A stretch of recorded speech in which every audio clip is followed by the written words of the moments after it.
Question number 4. Suppose profits on sale of swimming suits in a departmental store are given by P is equal to 5 minus 5 cos pi t divided by 26, where t is greater than 0 and lesser than or equal to 104, where profit is in hundreds of dollars for a week of sales t weeks after 1st January. So what is rate of change of profit? T weeks after the first of the year. यानी simple derivative मालूम कर लेना है अपनी equation का. और फिर 8 weeks after the first of the year, 26 and 50 weeks after the first of the year. तो स्टार्ट करते हैं पहले पार्ट से.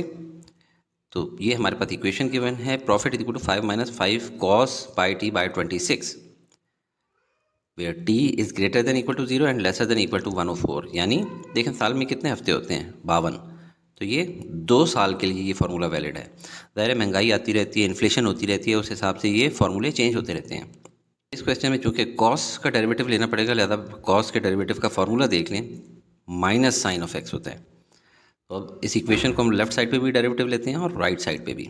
तो लेफ्ट साइड का डेरिवेटिव लेने से आ गया D P by D T, और राइट साइड पे 5 का डेरिवेटिव लेता और minus 5 cos pi T by 26 का डेरिवेटिव अलहदा.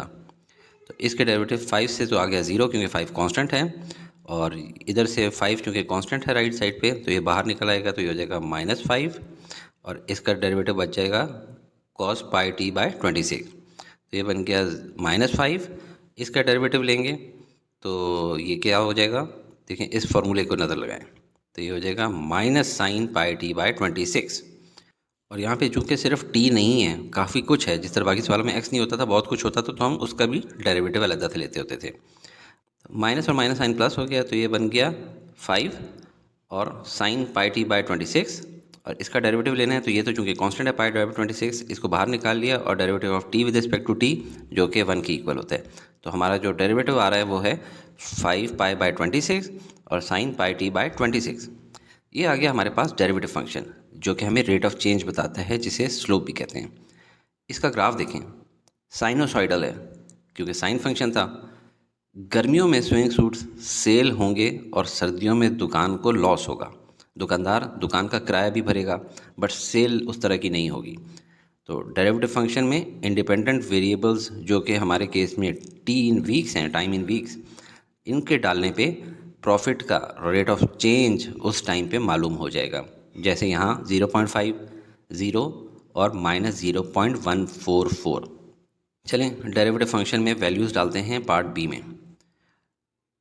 तो ये हमारा डेरिवेटिव फंक्शन हमने अलग लिख दिया, और पार्ट बी के अंदर 3 सवाल हैं, 8 वीक्स पे, 26 वीक्स पे और 50 वीक्स पे.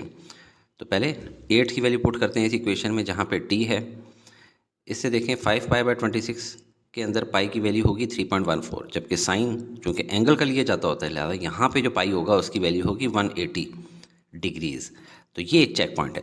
अब 5 पाई बाई 26 से हमारे पास वैल्यू आ जाती है 0.604, और इसको 180 मल्टीप्लाई बाई 8 26 से आ जाता है 55.38.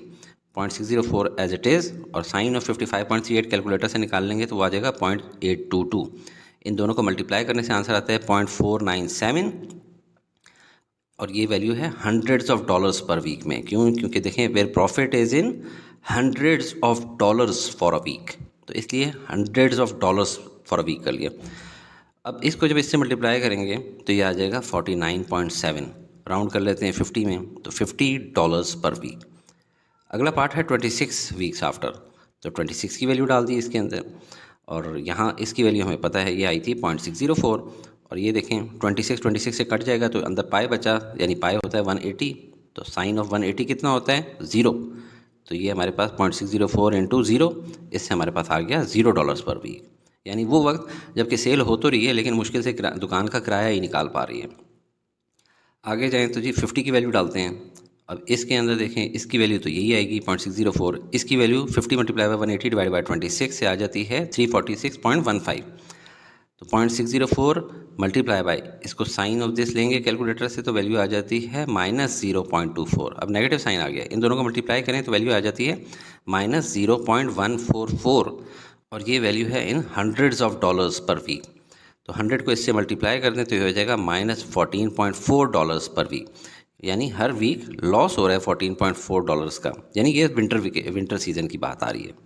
ग्राफ देख लें, जब समर सीज़न चल रहा होता है तो प्रॉफिट इंक्रीज़ हो रहा होता है, 0.5 into hundreds of dollars per week.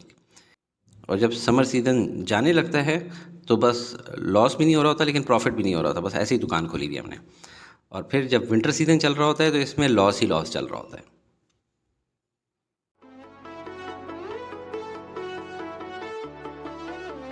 Study with me, a learning experience.